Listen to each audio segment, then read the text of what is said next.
Peke man ang notaryo, hindi basta pwedeng isantabi ang sinumpang salaysay ni Orly Gutesa ayon sa DOJ. Samantala, dumadami naman ang mga DPWH official na gusto umanong tumestigo sa flood control scandal. Narito ang agenda report ni Joash Malimban.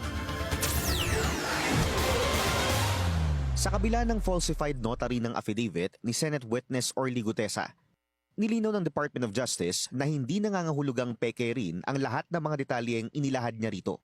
Ayon kay Prosecutor General Richard Fadulion, totoo man daw ang notaryo o hindi, nananatili pa rin itong salaysay mismo ni Gutesa.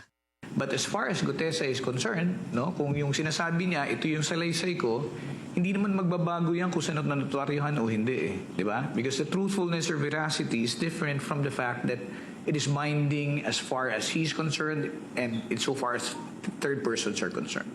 Dagdag pa niya, valid ang naging oath-taking ni Gutesa nang magsalita siya sa Senado bilang isang witness.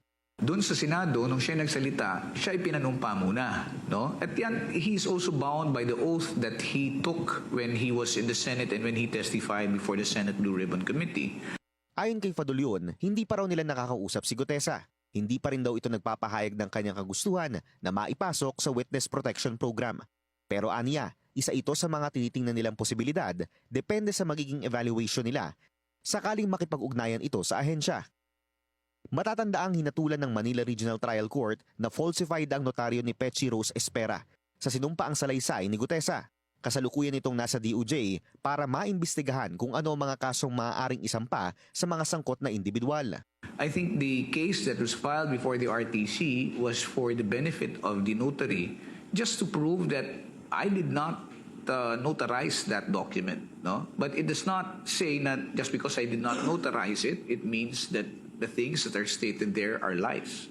Nilinaw naman ni DOJ spokesperson Polo Martinez na hindi makakasuhan si Senator Rodante Marcoleta kaugnay ng falsified notary sa salaysay ni Gutesa, lalo na't hindi raw siya involved party sa ruling ng RTC. Samantala, sinabi ng DOJ na patuloy pa rin ang pagdami ng DPWH officials na nag-a-apply sa Witness Protection Program.